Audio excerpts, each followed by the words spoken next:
প্রিয় শিক্ষার্থীরা, আসসালামু আলাইকুম ওয়া রাহমাতুল্লাহি ওয়া বারাকাতুহু।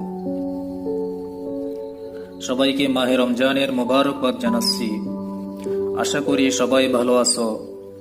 আলহামদুলিল্লাহ, আল্লাহর অশেষ রহমতে তোমাদের সবার দোয়ায় আমিও ভালো আছি। মহামারীর কারণে আজকে পুরো বাংলাদেশ লকডাউনে রয়েছে। এই লকডাউনের কারণে আমাদের সবাইকে নিজ নিজ বাসায় অবস্থান করতে হচ্ছে। তোমরা যাতে নিজ নিজ বাসায় অবস্থান করে তোমাদের পড়ালেখাকে গতিশীল করে রাখতে পারো, এজন্যই আমাদের সবার প্রিয় কক্সবাজার সিটি কলেজের মান্যবর অধ্যক্ষ জনাব কেতিম আনসারের নির্দেশে আজকের অনলাইন ক্লাসে তোমাদেরকে স্বাগত। আজকে আমি তোমাদের সামনে রসায়ন দ্বিতীয় পত্রের একটা গুরুত্বপূর্ণ টপিকস নিয়ে আলোচনা করতে যাচ্ছি। সেই গুরুত্বপূর্ণ টপিকসটা হচ্ছে কি, জৈব যুগের একটা গুরুত্বপূর্ণ বিষয়। আমরা সবাই জৈব যুগের নাম শুনলেই ভয় পেয়ে যাই। সবাই মনে করি আসলে জৈব যুগটা অনেক কঠিন, কিন্তু বাস্তবে ততটা কঠিন না, একটু কঠিন। কিন্তু তুমি যদি জৈব যুগটা একটু বুঝে পড়ার চেষ্টা করো, তাহলে মনে করবা, তোমার মনে হবে যে কি জৈব যুগ আসলে অনেক সহজ।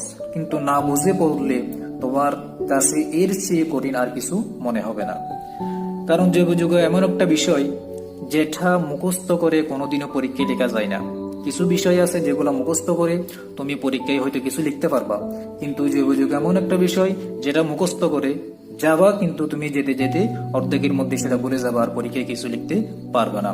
কিন্তু যদি তুমি বুঝে পড়ো, তাহলে তুমি অবশ্যই অবশ্যই লিখতে পারবা।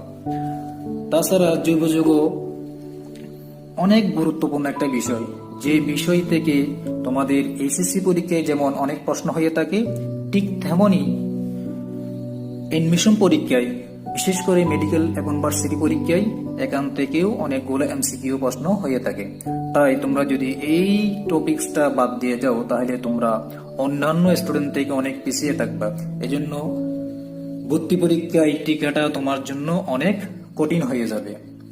যাই হোক, আমি এই বিষয়ে না গিয়ে এখন মূল আলোচনায় চলে যেতে যাচ্ছি। বলছিলাম কি, আমি আজকে জৈব যুগের একটা গুরুত্বপূর্ণ টপিকস, সেই গুরুত্বপূর্ণ টপিকসটা হচ্ছে কি, ওজোনালাইসিস অফ অ্যালকিন অ্যান্ড অ্যালকাইন, অর্থাৎ অ্যালকিন এবং অ্যালকাইনের ওজোনালাইসিস বিক্রিয়া।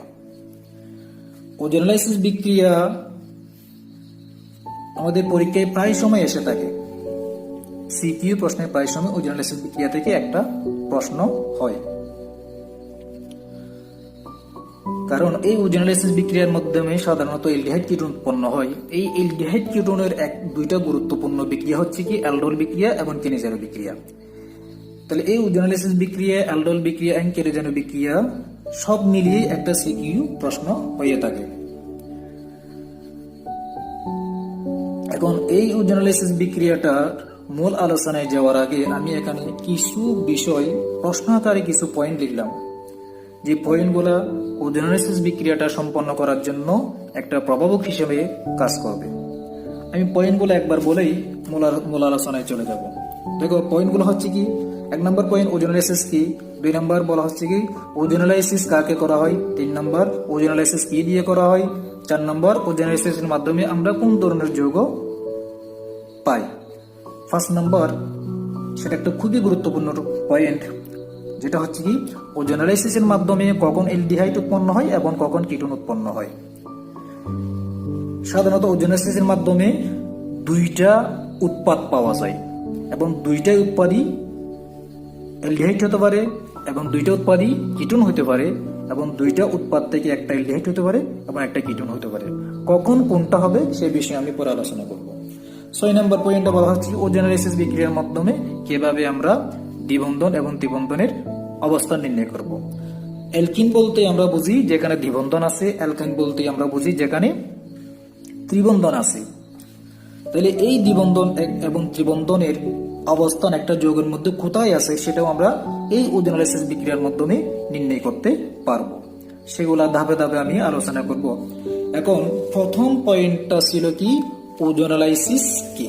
দেখো, এই ওজোনালাইসিস কি সংজ্ঞাটা আমি এখানে লিখলাম, যদিও সংজ্ঞাটা একটু লম্বা করে লিখছি, সে লম্বা করে লিখার পিছনে একটা কারণ আছে। এই সংজ্ঞাটা 1 মার্কের জন্য সাধারণত এসে থাকে, কিন্তু ওজোনালাইসিস এর সংজ্ঞার চেয়ে ওজোনালাইসিস থেকে অর্থাৎ 1 মার্কের সিকিউ প্রশ্নে বেশি আসে।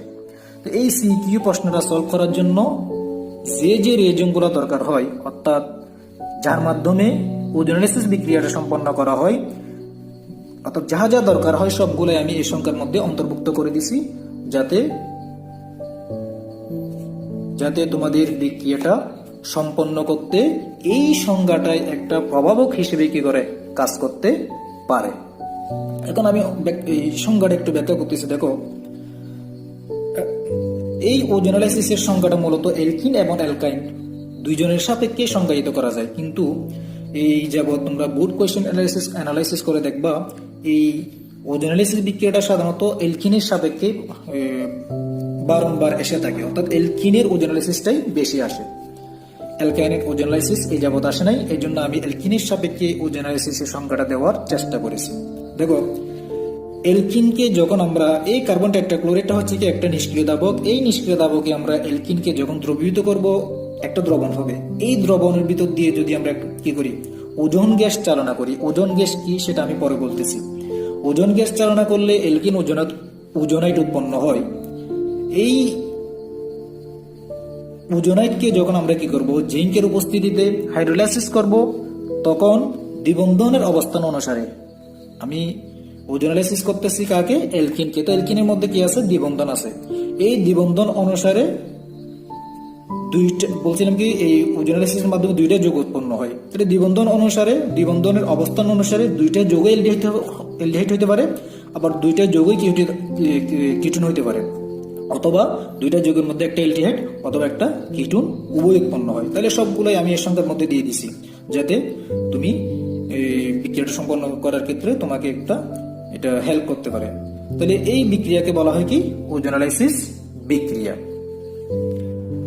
2 নম্বর পয়েন্টটা আমি বলছিলাম ওজোনালাইসিস কাকে করা হয়, সাধারণত অ্যালকিন এবং অ্যালকাইনকেই ওজোনালাইসিস করা হয়।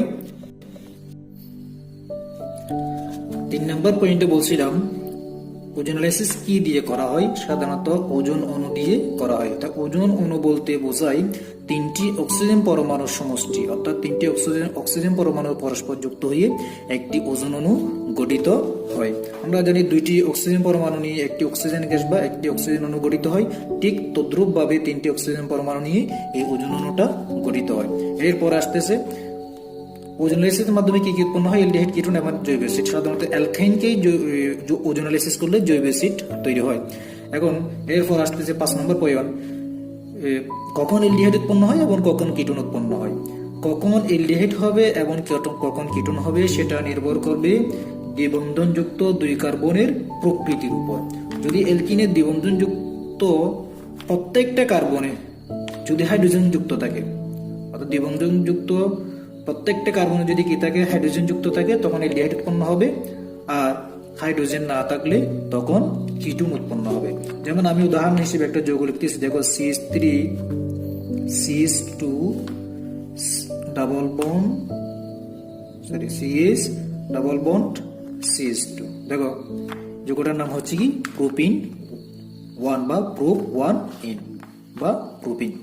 তাহলে এই দ্বিবন্ধনযুক্ত 2 কার্বনের মধ্যে এই কার্বনেও হাইড্রোজেন আছে, এই কার্বনেও হাইড্রোজেন আছে। তো শর্ত অনুসারে এই প্রোপিনকে যখন আমি ওজোনালাইসিস করব, তখন দুটো যৌগই অর্থাৎ অ্যালকিনের মাধ্যমে আমি যে 2টা যৌগ পাবো। আগেই বলছিলাম অ্যালকিনকে ওজোনালাইসিস করলে 2টা উৎপাদ পাওয়া যায়, অর্থাৎ 2টা যৌগ পাওয়া যায়, এবং সেই দুটো যৌগই অ্যালডিহাইড হতে পারে, কিটোন হতে পারে, অথবা অ্যালডিহাইড কিটোন উভয় হতে পারে। সেটা নির্ভর করবে কিসের উপর, দ্বিবন্ধনযুক্ত 2 কার্বনের প্রকৃতির উপর। যদি হাইড্রোজেন থাকে তখন অ্যালডিহাইড উৎপন্ন হবে, যদি হাইড্রোজেন না থাকলে তখন কিটোন উৎপন্ন হবে। এখন দেখো, আর বলছিলাম কি ওজোনালাইসিস মানে অ্যালকিনকে অক্সিজেন দিয়ে আলাদা করে দেওয়া। অ্যালকিনকে অক্সিজেন দিয়ে কি করা, আলাদা করে দেওয়া। কিন্তু এই আলাদা করাটা এক ধাপে সম্পন্ন হয় না, সেটা দুই ধাপে সম্পন্ন হয়, সেটা দুই ধাপে সম্পন্ন হয়। তাইলে আমি কিভাবে সম্পন্ন হয়, দুই ধাপে কিভাবে সম্পন্ন হয় সেই ওজোনালাইসিস বিক্রিয়াটা আমি তোমাদেরকে এখন দেখাচ্ছি। দেখো, তাহলে ওজোনালাইসিস কি দিয়ে হয়? ওজোন অণু দিয়ে। কিসের উপস্থিতিতে হয়? কার্বন টেট্রাক্লোরাইডের উপস্থিতিতে, অর্থাৎ CCl4। তাহলে দেখো, যখন অ্যালকিনকে ওজোনালাইসিস করব তখন এই ডাবল বন্ডটা কি হয়ে যাবে? ভেঙে যাবে, এই ডাবল বন্ডটা নাই হয়ে যাবে। আগে বলছিলাম ওজোনালাইসিস মানে অ্যালকিনের ডাবল বন্ডটাকে অক্সিজেন দিয়ে আলাদা করে দেওয়া। তো অক্সিজেন দিয়ে আলাদা হওয়া মানে এই ডাবল বন্ডটা আর থাকবে না। তাহলে ডাবল বন্ড ছাড়া আমি আগে যেরকম আছে সেরকম লিখতেছি। দেখো, CH3 বন্ড CH, দেখো এদিকে কি আছে? CH2। দেখো, এই তিনটা অক্সিজেন পরমাণু এই দুইটা কার্বনের মধ্যে সজ্জিত হবে। এখন কিভাবে সজ্জিত হবে সেটা দেখো, একটা অক্সিজেন পরমাণু সাথে দুটোটা কার্বনে কি থাকবে? যুক্ত থাকবে। তাহলে এই কার্বনের একটা একটা হাত ফিল আপ হয়েছে। যখন ডাবল বন্ডটা ভেঙে যাবে তখন দুটোটা কার্বনের দুইটা হাত অপূর্ণ হয়ে যাবে, অর্থাৎ দুইটা হাত খালি হবে। তখন দুইটা হাত খালি হলে তখন তারা অক্সিজেনের সাথে হাতগুলা ফিল আপ করবে। দেখো, এখন এই কার্বন একটা অক্সিজেনের সাথে সরাসরি যুক্ত হয়েছে, তখন তাদের একটা একটা হাত ফিল আপ হয়েছে। এখন আরো দুইটা অক্সিজেন রয়ে গেছে, তখন এই কার্বন কি করবে? একটা অক্সিজেনের সাথে এভাবে যুক্ত হবে এবং এই কার্বন আর একটা অক্সিজেনের সাথে এভাবে যুক্ত হবে। দেখো, এখন এই কার্বনের দুই হাত ফিল আপ, একই সাথে এই কার্বনেরও দুই হাত ফিল আপ। কিন্তু আমরা জানি অক্সিজেন দ্বিপরমাণু গ্যাস, তার মানে সেও দুইটা বন্ধন গঠন করতে পারে। দুইটা বন্ধন গঠন করে সাধারণত সে তার অষ্টক পূরণ করে। এখন দেখো, এই অক্সিজেন পরমাণু দুই হাত ফিল আপ, কিন্তু এই দুটোটা অক্সিজেন পরমাণুর দুই হাত কি হয় নাই? ফিল আপ হয় নাই। এজন্য তাদের মধ্যে নিজেদের মধ্যে একটা অক্সিজেন মধ্যে একটা বন্ড তৈরি হবে। এই বন্ডের মাধ্যমে তারা প্রত্যেকটা অক্সিজেন পরমাণু তাদের দুই হাত ফিল আপ করবে। এখন দেখো, প্রথমেই বলছিলাম যখন কার্বন টেট্রাক্লোরাইডের উপস্থিতিতে ওজোন গ্যাস চালনা করব তখন একটা মধ্যবর্তী যৌগ ওজোনাইড তৈরি হয়। দেখো, এই পঞ্চভুজ আকৃতির একটা ঘরবাড়ি টাইপের একটা উদ্ভট টাইপের একটা যৌগ তৈরি হয়েছে। এই উদ্ভট টাইপের এই যৌগকে বলা হয় কি? ওজোনাইড। অর্থাৎ এই মধ্যবর্তী যৌগকে বলা হয় কি? ওজোনাইড। এখন দেখো, তাহলে প্রথম ধাপ আমার সম্পন্ন হয়ে গেছে। দ্বিতীয় ধাপ কমপ্লিট করলেই আমার কাঙ্ক্ষিত দুইটা উৎপাদে আমি পেয়ে যাব। এখন এটাকে কি দিয়ে, ওজোনাইডকে কি দিয়ে হাইড্রোলাইসিস করতে বলছিলাম? অর্থাৎ জিঙ্কের উপস্থিতিতে আমি কি করব? হাইড্রোলাইসিস করব এবং তাপ দিব। এখন দেখো, জিঙ্কের উপস্থিতিতে যখন হাইড্রোলাইসিস করব, এই জিঙ্ক পরমাণুটা এই অক্সিজেন পরমাণুকে নিয়ে যাবে। দেখো, অক্সিজেন পরমাণুকে নিয়ে গেলে তখন কি উৎপন্ন হবে? Zinc oxide. কি উৎপন্ন হবে? Zinc oxide. এখন দেখো, এই অক্সিজেন পরমাণুটা যখন জিঙ্কের সাথে চলে আসবে তখন অর্থাৎ হাইড্রোলাইসিসের সময় যখন জিঙ্ক এই অক্সিজেন পরমাণুকে নিয়ে আসবে তখন এই তাপের কারণে এই বন্ধনটা কি হয়ে যায়? ভেঙে যায়। তখন এই বন্ধন ভেঙে গেলে এই অক্সিজেনেরও একটা হাততালি হবে এবং এই কার্বনের একটা হাততালি হবে। দেখো, কেন হাততালি হবে? কারণ এই অক্সিজেন এই কার্বন থেকে যখন চলে যায় তখন এই কার্বনের একটা হাততালি হয়, আবার এই অক্সিজেনের মধ্যে যখন এই বন্ধনটা ভেঙে যায় তখন দুটো অক্সিজেনের মধ্যে একটা হাততালি হয়। তখন এই কার্বন তার হাত ফিল আপ করার জন্য এবং এই অক্সিজেন তার হাত ফিল আপ করার জন্য তাদের নিজেদের মধ্যে আর একটা কি হয়? বন্ধন তৈরি হয়। দেখো, আমি এখানে CH3টা দিলাম, তাহলে কার্বন দিলাম এবং কার্বনের সাথে হাইড্রোজেনটা দিলাম। তাহলে এই কার্বনের সাথে অক্সিজেনের আগে থেকেই একটা কি আছে? বন্ড আছে। তাহলে তারা যে হাতটা খালি হয়েছে সেই হাতটা ফিল আপ করার জন্য তাদের উভয়ের মধ্যে আরেকটা কি হবে? বন্ড তৈরি হবে। তাহলে একটা ডাবল বন্ড তৈরি হলো। প্লাস দেখো, এখন এটা লিখবো। তাহলে এখন কয়টা হাইড্রোজেন আছে? দুইটা হাইড্রোজেন। এই দুইটা হাইড্রোজেনকে আমি আলাদা আলাদা ভাবে লিখবো। দেখো, কার্বন কার্বন, তাহলে জাস্ট আর ভেঙে লিখলাম। এখন দেখো, তাহলে এই কার্বন এই অক্সিজেনের সাথে একটা সিঙ্গেল বন্ড দ্বারা যুক্ত ছিল। যখন এই অক্সিজেন চলে গেছে তখন এই কার্বনের একটা হাততালি হয়েছে, আবার এই বন্ধনটা ভেঙে যাওয়ার কারণে এই অক্সিজেনের একটা হাততালি হয়েছে। তখন তাদের মধ্যে নিজেদের মধ্যে একটা কি হয়? বন্ধন তৈরি হয়। দেখো, বলছিলাম কি অ্যালকিনকে ওজোনালাইসিস করলে হয় অ্যালডিহাইড তৈরি হবে, না হয় কিটোন তৈরি হবে। সেটা নির্ভর করবে অ্যালকিনের দ্বিবন্ধনযুক্ত দুই কার্বনের প্রকৃতির উপর। প্রকৃতি বলতে দ্বিবন্ধনযুক্ত দুই কার্বনে যদি হাইড্রোজেন থাকে, অর্থাৎ দেখো এখানে এই কার্বনেও হাইড্রোজেন আছে, এই কার্বনেও হাইড্রোজেন আছে, হাইড্রোজেন থাকলে আমি বলছিলাম কি অ্যালডিহাইড উৎপন্ন হবে। হাইড্রোজেন থাকলে কি উৎপন্ন হবে? অ্যালডিহাইড উৎপন্ন হবে। দেখো এখানে আমাদের যে দুইটা উৎপাদ পাইছে, যে দুইটা যৌগ তৈরি হয়েছে, দুটা যৌগের মধ্যেই কি আছে? অ্যালডিহাইড মূলক আছে। তার মানে অ্যালডিহাইড মূলক যুক্ত যৌগকে আমরা কি বলি? সাধারণত অ্যালডিহাইড বলি। এই যৌগকে যদি আমি একটু সাজিয়ে লিখে দেখো CH3CSO, অর্থাৎ এটা একটা অ্যালডিহাইড মূলক যুক্ত একটা দুই কার্বন বিশিষ্ট একটা যৌগ, যার নাম হবে কি? ইথানল। তাহলে এটাকে যদি আমি একটু সাজিয়ে লিখি CH3CSO, দেখো এখানে একটা কি আছে? অ্যালডিহাইড মূলক আছে। যেহেতু এক কার্বন বিশিষ্ট অ্যালডিহাইড, এজন্য এই যৌগের নাম হবে কি? মিথানল। তার মানে এটার নাম ইথানল আর এটার নাম মিথানল। দেখো সেম ওজোনালাইসিস বিক্রিয়াটাকে আমি অন্যভাবে ব্যাখ্যা করতেছি যাতে তোমাদের মনে থাকে। আমরা জানি আমাদের ভ্রাতৃত্বের বন্ধন ততদিন পর্যন্ত অটুট থাকে যতদিন পর্যন্ত পৈতৃক সম্পত্তি ভাগ না হয়। যখনই পৈতৃক সম্পত্তি ভাগ হয় তখনই তাদের মধ্যে একটা ফাটল সৃষ্টি হয়। তা আমি মনে করলাম এখানে যে দ্বিবন্ধন দ্বারা দুইটা কার্বন আছে, মনে করলাম তারা পরস্পর ভাই এবং তারা একে অপরকে দুই হাত দিয়ে ধরে আছে, অর্থাৎ পরস্পর ভ্রাতৃত্বের বন্ধনে যুক্ত আছে। যখন তাদের পৈতৃক সম্পত্তি অক্সিজেন, অর্থাৎ আমি তিনটে অক্সিজেন পরমাণুকে 3 বিঘা জমি হিসেবে ধরলাম। এই 3 বিঘা জমি অর্থাৎ 3টে অক্সিজেন পরমাণু যখন এই দুই ভাইয়ের মধ্যে কি হবে? বন্টন হবে, তখন তাদের যে একটা ভ্রাতৃত্বের বন্ধন আছে, এই বন্ধনটা কি হয়ে যাবে? ভেঙে যাবে। তখন তারা তাদের নিজ নিজ সম্পত্তিকেই ধরার জন্য তারা মোটামুটি কি তাদের ভ্রাতৃত্বের বন্ধনটা ভেঙে ফেলবে। দেখো তাহলে CH3CH এখন কি করবে? এই কার্বন এখানে যেহেতু 3 বিঘা জমি বা 3টে অক্সিজেন পরমাণু, এই কার্বন কি করবে? তার ভাগের 1 বিঘা জমি বা একটা অক্সিজেনকে ধরবে। এখন দেখো এই কার্বন তার ভাগের অক্সিজেনটাকে ধরবে। দেখো পৈতৃক সম্পত্তি মানে যারটা সে নিয়ে নিচ্ছে এবং তাদের ভ্রাতৃত্বের বন্ধনটা ভেঙে ফেলতেছে। দেখো ডাবল বন্ডটা ভেঙে গেছে। এখন দেখো তাহলে 3 বিঘা জমি বা 3টে অক্সিজেন পরমাণু থেকে 2টা অক্সিজেন পরমাণু অলরেডি কি হয়ে গেছে? মানে ভাগ হয়ে গেছে, কিন্তু একটা অক্সিজেন পরমাণু এখানে থেকে গেছে। এই অক্সিজেন পরমাণু এই কার্বন বলে যে কি তার ভাগ আমিও নিব, এই কার্বন বলে যে কি তার ভাগ আমিও নিব। তখন কি করে? এই অক্সিজেন পরমাণুটা দুটা বাহির মধ্যে কি হয়? বন্টন হয়। আবার এই অক্সিজেন পরমাণু এভাবে কারো সাথে একক বন্ধন দ্বারা কি নয়? সন্তুষ্ট নয়, এবং কি ওই অর্থাৎ এই সম্পত্তিটা একটা বন্ধন দ্বারা কি নয়? সন্তুষ্ট নয়। তাহলে এই জন্য এই অক্সিজেন এবং এই অক্সিজেনের মধ্যে একটা কি হয়? বন্ধন তৈরি হয়, অর্থাৎ স্থিতিশীল হওয়ার জন্য। তাইলে দেখো ঠিক আগেরটাই বলছিলাম কি একটা কার্বন পরমাণু একটা অক্সিজেনের সাথে এভাবে যুক্ত হবে এবং এই কার্বন পরমাণু এই অক্সিজেনের সাথে সেম ভাবে যুক্ত হবে এবং একটা অক্সিজেন পরমাণু সরাসরি দুটো কার্বনের সাথে কি হবে? যুক্ত হবে। দেখো তাহলে একটা অক্সিজেন পরমাণু দুটো কার্বনকে ধরবে এবং আর একটা অক্সিজেন পরমাণু এই কার্বনকে ধরবে এবং একটা অক্সিজেন পরমাণু এই কার্বনের সাথে যুক্ত হবে। এবং এই অক্সিজেনের মধ্যে যেহেতু তাদের কি হয়?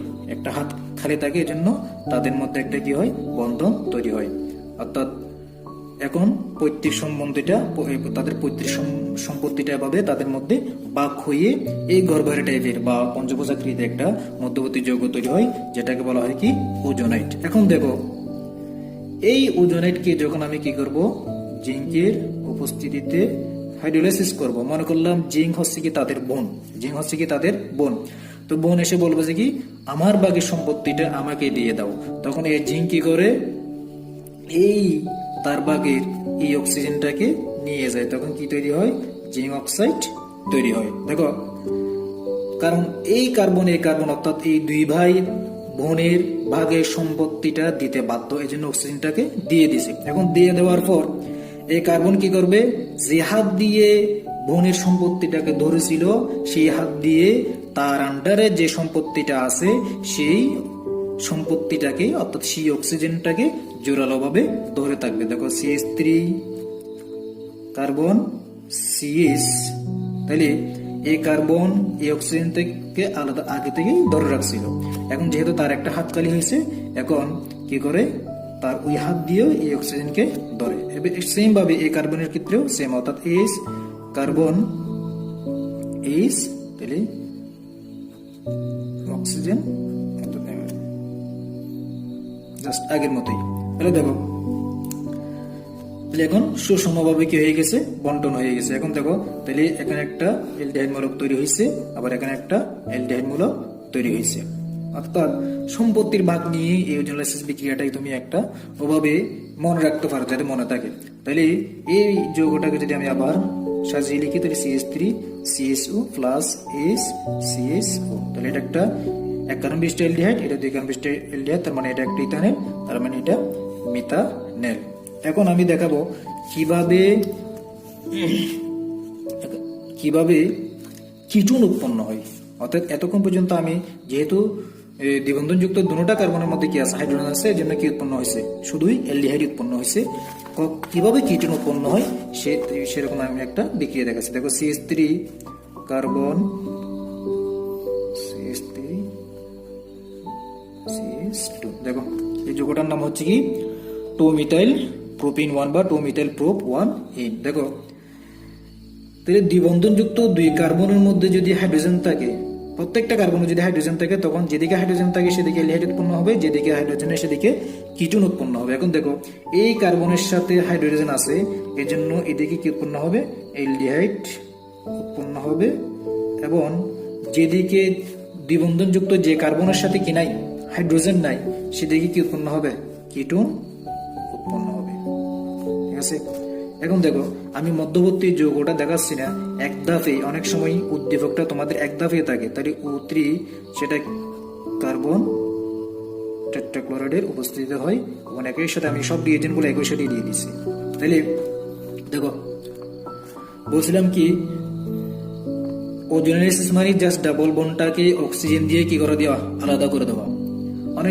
অনেক সময় এই ওজোনাইট থেকে মূল উৎপাদ লেখাটা একটু কঠিন হয়ে যায়, এজন্য তুমি এই ওজোনাইটের দিকে না তাকিয়ে তুমি কি করবা, জাস্ট এই ডাবল বন্ডটাকে কি করে ফেলবা, ভেঙে ফেলবা, একটা অক্সিজেন দিয়ে কি করে দিবা, যুক্ত করে। দেখো ডাবল বন্ড ভেঙে গেলে একটা প্রতিটি কার্বনের 2টা হাত খালি হয়, তাহলে ডাবল বন্ডটা তুমি মুছে দিবা, তখন এই তার যে 2 হাত খালি হয়, ওই 2 হাত অক্সিজেন দিয়ে কি করে দিবা, পূর্ণ করে দিবা। ঠিক এই একই কাজটা আমি এখানে করবো। দেখো তাহলে এই ডাবল বন্ডটা কি হয়ে যাবে, ভেঙে যাবে। তাহলে CH3 কার্বন, তার সাথে একটা কি আছে, CH3 আছে, তাহলে ডাবল বন্ডটা বলছিলাম কি ভেঙে যাবে, ভেঙে গেলে কি হয়, ওই ডাবল বন্ডটা অক্সিজেন দ্বারা পূর্ণ হবে, প্লাস এখানে H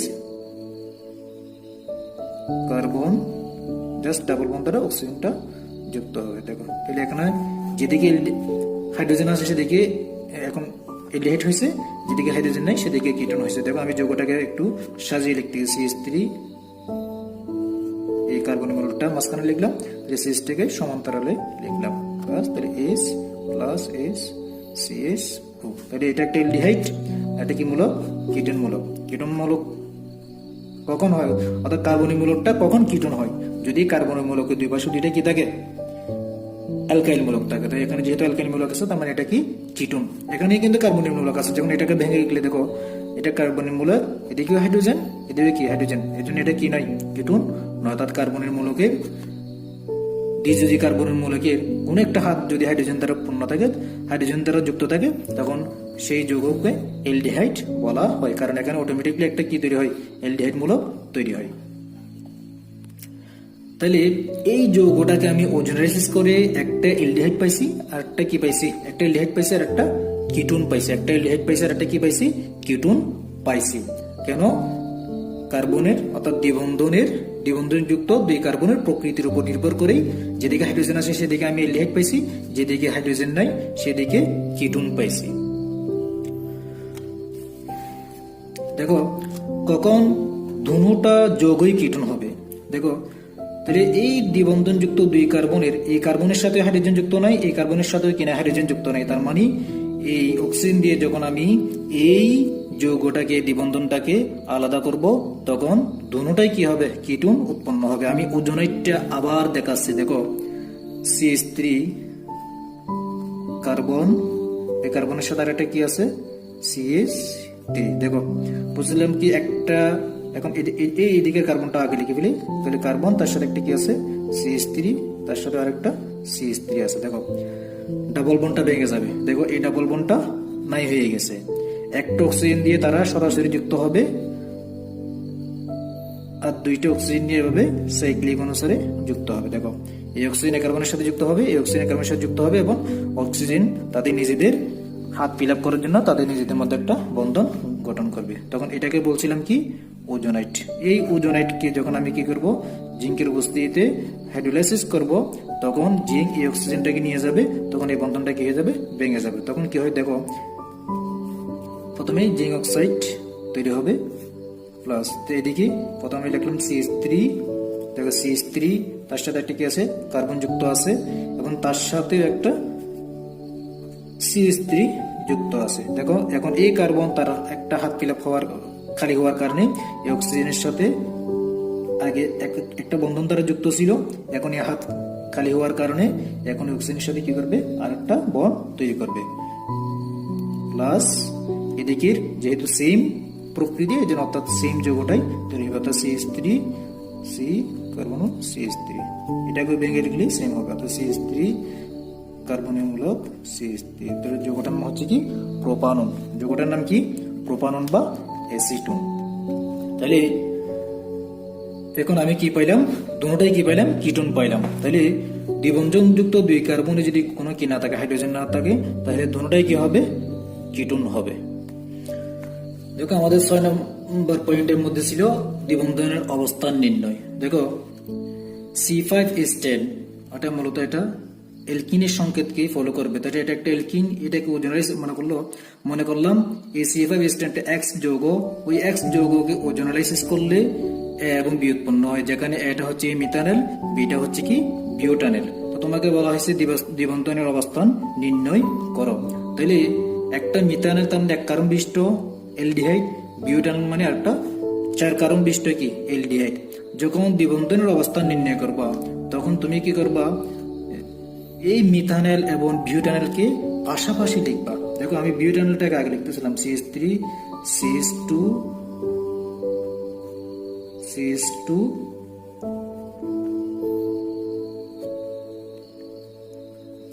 কার্বন, তাহলে ডাবল বন্ডযুক্ত অক্সিজেনটাকে এভাবে নিচে লিখবা প্লাস CH। এখন দেখো তারপরে এখানেও মিথানেলের এলডিহাইড অর্থাৎ কার্বনের মূলকটাকে এদিকে লিখবা। দেখো কার্বনের মূলকটাকে আমি এদিকে লিখলাম, তাহলে হাইড্রোজেন দিলাম আর এদিকে আরেকটা হাইড্রোজেন দিলাম। দেখো এটা কি মিথানেল, অর্থাৎ হাইড্রোজেনটাকে বন আকারে দিলাম। যাই হোক দেখো তাহলে এভাবে লেখার পর এই কার্বনের মধ্যে একটা কি ছিল, দ্বিবন্ধন ছিল, সেই দ্বিবন্ধনটাকে এসে ভেঙে ফেলছিল একটা অক্সিজেন পরমাণু এসে। এজন্য আমি কি করব, এই অক্সিজেন পরমাণুর কার্বনের মূল্য অক্সিজেন পরমাণু বন্ডটা কেটে দিব। তো কেটে দিয়ে এই কার্বনের মধ্যে একটা কি দিব, ডাবল বন্ড দিয়ে দিব। দেখো এই কার্বন যখন অক্সিজেনের দুই হাতটা আমি কি দিব, কেটে দিব, তখন এই কার্বনের কি হবে, দুইটা হাতকালি হবে এবং এই কার্বনের দুইটা হাতকালি হবে। তখন ওই দ্বিবন্ধনটা দুটো কার্বনের মধ্যে দিয়ে দিলে দেখা যাচ্ছে কি এই দ্বিবন্ধনটা কোথায় আছে, 1 নম্বর পজিশনে আছে। তার মানে দ্বিবন্ধনের অবস্থানটা হচ্ছে কি 1 নম্বর পজিশনে।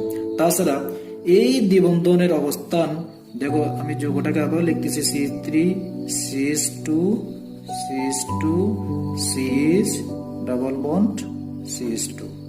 এই দ্বিবন্ধনের অবস্থান যদি